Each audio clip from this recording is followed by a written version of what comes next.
ಸಾಧಾರಣ ಕಾಲದ 21ನೆಯ ಭಾನುವಾರ. ಮೊದಲನೆಯ ವಾಚನ ಪ್ರವಾದಿ ಯೆಶಾಯನ ಗ್ರಂಥದಿಂದ ವಾಚನ. ಸರ್ವೇಶ್ವರ ಸ್ವಾಮಿ ಹೀಗೆನ್ನುತ್ತಾರೆ, ಸಮಸ್ತ ರಾಷ್ಟ್ರಗಳನ್ನು ಸಕಲ ಭಾಷೆಯವರನ್ನು ಒಟ್ಟಿಗೆ ಬರಮಾಡುವೆನು. ಅವರು ಬಂದು ನನ್ನ ಮಹಿಮೆಯ ಪ್ರಕಾಶವನ್ನು ಕಾಣುವರು. ಅವರ ಮಧ್ಯೆ ಒಂದು ಸೂಚಕ ಕಾರ್ಯವನ್ನು ಮಾಡುವೆನು. ಅವರಲ್ಲಿ ಅಳಿದುಳಿದವರನ್ನು ನನ್ನ ಸುದ್ದಿಯನ್ನು ಕೇಳದೆಯೋ ನನ್ನ ಮಹಿಮೆಯನ್ನು ಕಾಣದೆಯೋ ಇರುವವರ ಬಳಿಗೆ ಕಳುಹಿಸುವೆನು. ತಾರ್ಷೀಸ್, ಲಿಬಿಯಾ, ಧನುರ್ಧಾರಿಗಳಾದ ಲೂದಿಯ, ತುಬಲ್, ಗ್ರೀಸ್ ಎಂಬ ನಾಡುಗಳಿಗೂ ದೂರದ ದ್ವೀಪ ನಿವಾಸಿಗಳ ಬಳಿಗೂ ಕಳುಹಿಸುವೆನು. ಈ ಅನ್ಯ ಜನಾಂಗಗಳಿಗೆ ಅವರು ನನ್ನ ಮಹಿಮೆಯನ್ನು ಪ್ರಕಟಿಸುವರು. ನನಗೆ ಕಾಣಿಕೆಯಾಗಿ ಎಲ್ಲ ಜನಾಂಗಗಳಿಂದ ನಿಮ್ಮ ಸಹೋದರರನ್ನು ಕರೆದು ತರುವರು. ಇಸ್ರಾಯೇಲರು ನನ್ನ ಆಲಯಕ್ಕೆ ಶುದ್ಧ ಪಾತ್ರೆಯಲ್ಲಿ ನೈವೇದ್ಯವನ್ನು ತೆಗೆದುಕೊಂಡು ಬರುವಂತೆ ಅವರನ್ನು ಕುದುರೆ, ತೇರು, ಪಲ್ಲಕ್ಕಿ, ಹೆಸರುಗತ್ತೆ, ಒಂಟೆ ಇವುಗಳ ಮೇಲೆ ಏರಿಸಿಕೊಂಡು ಜೆರುಸಲೇಮೆಂಬ ನನ್ನ ಪವಿತ್ರ ಪರ್ವತಕ್ಕೆ ಕರೆದು ತರುವರು. ನಾನು ಅವರಲ್ಲಿ ಕೆಲವರನ್ನು ಯಾಜಕರನ್ನಾಗಿಯೂ ಲೇವಿಯರನ್ನಾಗಿಯೂ ಆರಿಸಿಕೊಳ್ಳುವೆನು. ಇದು ಸರ್ವೇಶ್ವರ ಸ್ವಾಮಿಯ ನುಡಿ. ಪ್ರಭುವಿನ ವಾಕ್ಯ. ದೇವರಿಗೆ ಕೃತಜ್ಞತೆ ಸಲ್ಲಲಿ.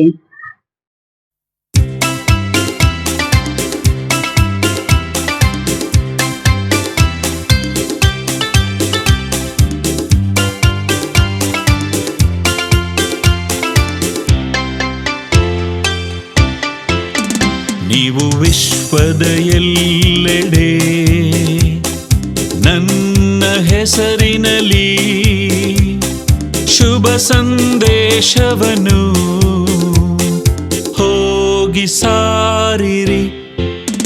ನೀವು ವಿಶ್ವದ ಎಲ್ಲೆಡೆ ನನ್ನ ಹೆಸರಿನಲ್ಲಿ ಶುಭ ಸಂದೇಶವನ್ನು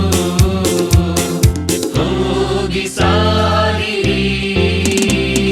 ಸ್ತುತಿ ಮಾಡಿರಿ ಪ್ರಭುವನ್ನು ಸಮಸ್ತ ರಾಷ್ಟ್ರಗಳೇ, ಆತನ ಹೊಗಳಿ ಹಾಡಿರಿ ಸರ್ವ ಜನಾಂಗಗಳೇ.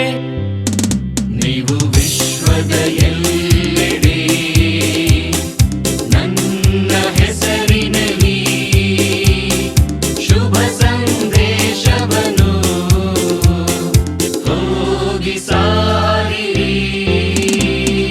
ನಮ್ಮ ಮೇಲೆ ಆತನಿಗಿರುವ ಪ್ರೀತಿಯು ಅಚಲ, ಆತನ ಸತ್ಯ ಪರತೆ ಇರುವುದು ಅನಂತ ಕಾಲ.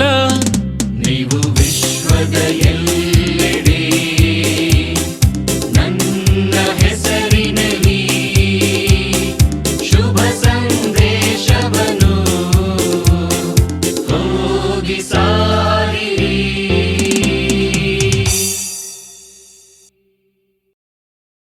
ಎರಡನೆಯ ವಾಚನ ಇಬ್ರಿಯರಿಗೆ ಬರೆದ ಪತ್ರದಿಂದ ವಾಚನ.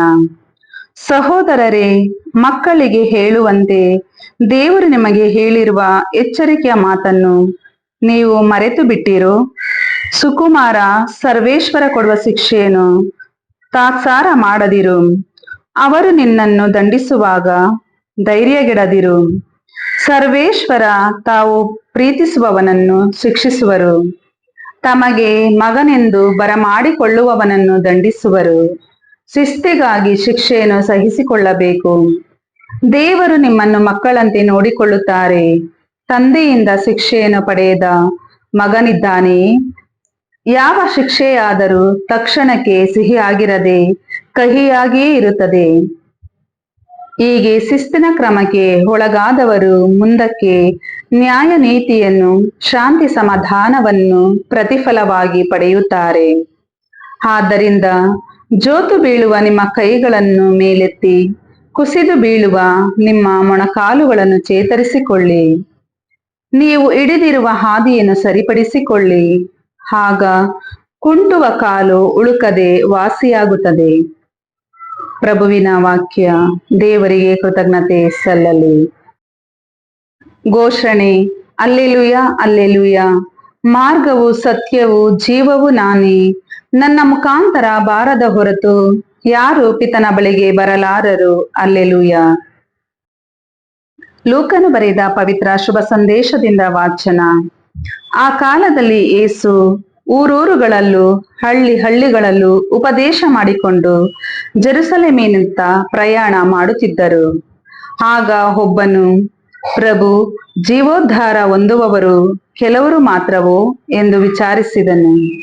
ಆಗ ಯೇಸು ಜನರಿಗೆ, ಇಕ್ಕಟ್ಟಾದ ಬಾಗಿಲಿನಿಂದಲೇ ಒಳಕ್ಕೆ ಹೋಗಲು ಸರ್ವ ಪ್ರಯತ್ನ ಮಾಡಿ, ಏಕೆಂದರೆ ಅನೇಕರು ಒಳಕ್ಕೆ ಹೋಗಲು ಖಂಡಿತವಾಗಿ ಪ್ರಯತ್ನಿಸುವರು, ಆದರೆ ಅದು ಅವರಿಂದಾಗದು. ಮನೆಯ ಯಜಮಾನನು ಎದ್ದು ಬಾಗಿಲನ್ನು ಮುಚ್ಚಿದ ಮೇಲೆ ನೀವು ಹೊರಗಡೆ ನಿಲ್ಲಬೇಕಾಗುವುದು. ಬಾಗಿಲನ್ನು ತಟ್ಟುತ್ತಾ, ಪ್ರಭು, ನಮಗೆ ಬಾಗಿಲು ತೆರೆಯಿರಿ ಎಂದು ನೀವು ಕೇಳುವಿರಿ. ಅದಕ್ಕೆ ಅವನು, ನೀವು ಎಲ್ಲಿಯವರು, ನಾನು ಅರಿಯೆ ಎನ್ನುವನು. ಆಗ ನೀವು, ನಿಮ್ಮೊಂದಿಗೆ ನಾವು ಊಟ ಮಾಡಿದ್ದೇವೆ, ಪಾನ ಮಾಡಿದ್ದೇವೆ, ನೀವು ನಮ್ಮ ಬೀದಿಗಳಲ್ಲಿ ಉಪದೇಶ ಮಾಡಿದ್ದೀರಿ ಎಂದು ಹೇಳಲಾರಂಭಿಸುವಿರಿ. ಆದರೆ ಅವನು ಪುನಃ, ನೀವು ಎಲ್ಲಿಯವರೋ ನಾನರಿಯೆ. ಅಕ್ರಮಿಗಳೇ, ಎಲ್ಲರೂ ನನ್ನಿಂದ ತೊಲಗಿರಿ ಎಂದು ಸ್ಪಷ್ಟವಾಗಿ ನುಡಿಯುವನು. ಅಬ್ರಹಾಮ, ಈಸಾಕ, ಯಾಕೋಬ ಮತ್ತು ಎಲ್ಲ ಪ್ರವಾದಿಗಳು ದೇವರ ಸಾಮ್ರಾಜ್ಯದಲ್ಲಿ ಇರುವುದನ್ನು, ನಿಮ್ಮನ್ನು ಮಾತ್ರ ಹೊರಗೆ ಹಾಕಿರುವುದನ್ನು ನೋಡುವಾಗ ನಿಮಗಾಗುವ ಗೋಳಾಟವೇನು? ಹಲ್ಲು ಕಡಿತವೇನು?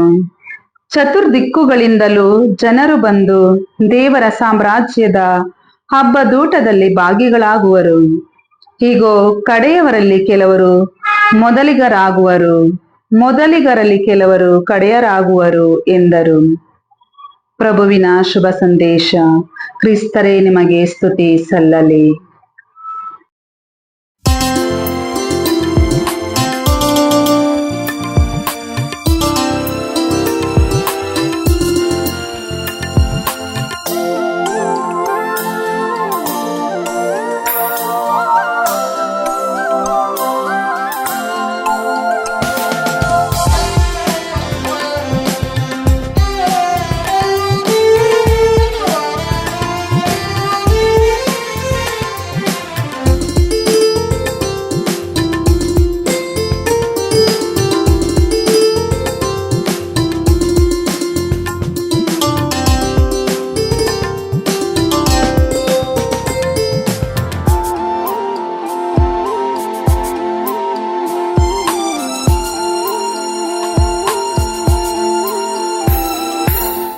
ಬಾಳಿನ ಸಮರ್ಪಣೆ ಓ ದೇವನೇ ನಿನಗೆ. ಈ ಬಾಳಿನ ಸಮರ್ಪಣೆ ಓ ದೇವನೇ ನಿನಗೆ. ಸ್ವರರಾಗದ ಗೀತಾರ್ಚನೆ ನಾರ್ಪಿತೆ ನಿನಗೆ.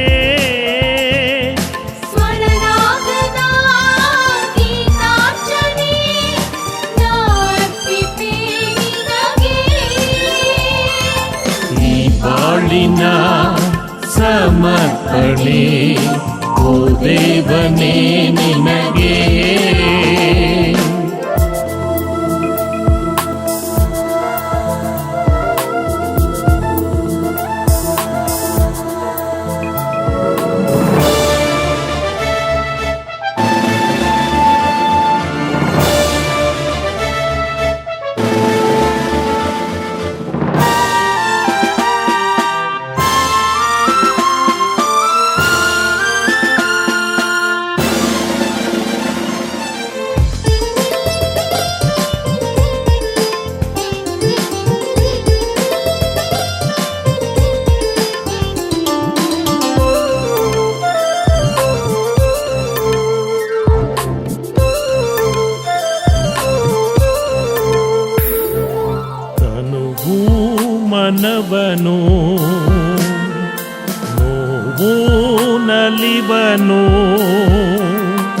ನಿನಗೆ ಅರ್ಪಿಸಿ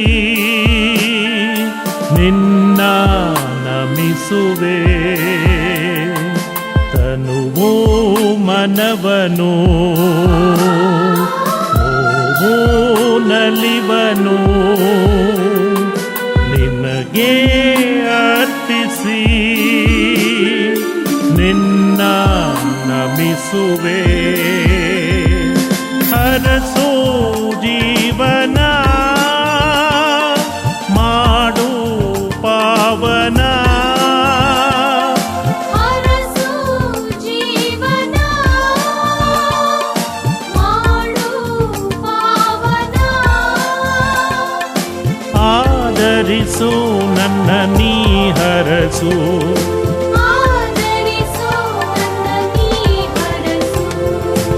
ಈ ಬಾಳಿನ ಸಮರ್ಪಣೆ ಓ ದೇವನೇ ನಿನಗೆ.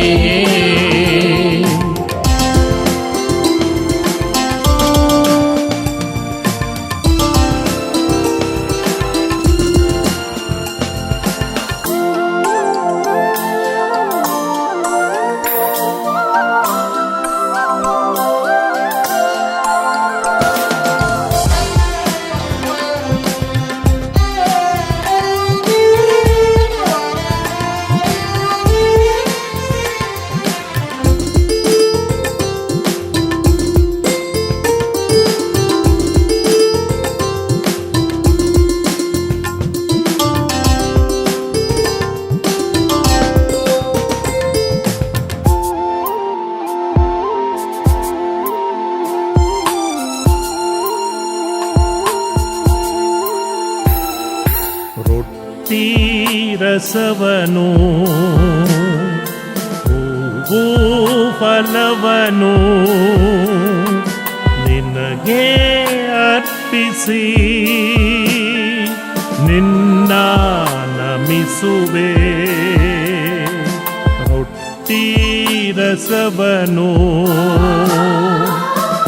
ಹೂವು ಫಲವನು ನಿನಗೆ ಅರ್ಪಿಸಿ ನಿನ್ನ ನಮಿಸುವೆ. ಬಾಳು ಬೆಳಗಲಿ ನಿನ್ನ ಸೇರಲಿ. ಬಾಳು ಬೆಳಗಲಿ ನಿನ್ನ ಸೇರಲಿ. ಆದರಿಸಿ ನನ್ನ ನೀ ಹರಸು. ಆದರಿಸಿ ನನ್ನ ನೀ ಹರಸು.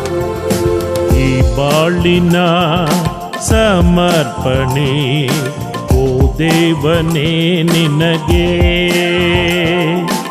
ಈ ಬಾಳಿನ ಸಮರ್ಪಣೆ ಓ ದೇವನೇ ನಿನಗೆ. ಸ್ವರರಾಗದ ಗೀತಾರ್ಚನೆ ನಾರ್ಪಿಪೆ ನಿನಗೆ.